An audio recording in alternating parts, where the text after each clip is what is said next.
Quand la vie te pousse à chercher des solutions rapides, rappelle-toi ceci. Jésus répondit, il est écrit, l'homme ne vivra pas de pain seulement, mais de toute parole qui sort de la bouche de Dieu. Matthieu 4 verset 4.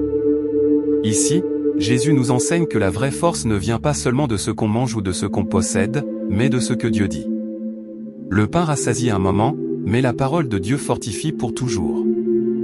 Alors, lis au moins un verset avant de plonger dans tes activités. Quand une inquiétude monte, déclare une promesse biblique.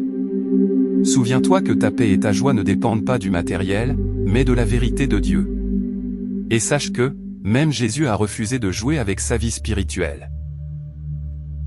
Dans Matthieu 4 verset 7, Jésus lui dit, il est aussi écrit, tu ne tenteras point le Seigneur, ton Dieu. Pourquoi Jésus dit-il cela? Parce que la foi, ce n'est pas provoquer Dieu avec des choix insensés. Avoir confiance en Dieu, c'est obéir à sa parole, pas la défier. Aujourd'hui, évite de mettre Dieu à l'épreuve par des décisions irréfléchies. Tu es tenté de tricher? Résiste. Tu veux aller plus vite que Dieu? Ralentis.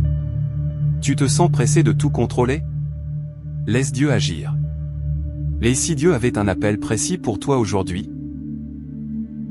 Car il est écrit dans le verset 19 du chapitre 4 de Matthieu. Jésus leur dit, suivez-moi, et je vous ferai pécheurs d'hommes. Jésus ne cherche pas des gens parfaits, mais des cœurs disponibles. Aux pécheurs ordinaires, il a donné une mission extraordinaire, devenir porteur de vie et de lumière. Alors, décide de marcher derrière Jésus, même si tu ne sais pas tout. Utilise tes talents ou ton travail, tes mots, tes gestes pour refléter son amour. Inspire au moins une personne autour de toi à découvrir Dieu.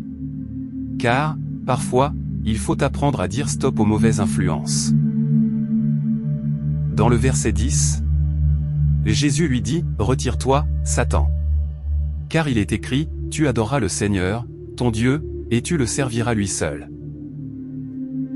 Dans ce passage, Jésus nous montre une vérité puissante, tu n'as pas besoin de négocier avec tes tentations.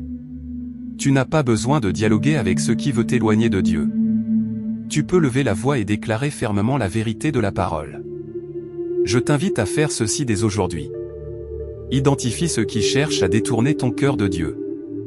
Prononce une parole biblique à haute voix contre cette pensée ou cette tentation.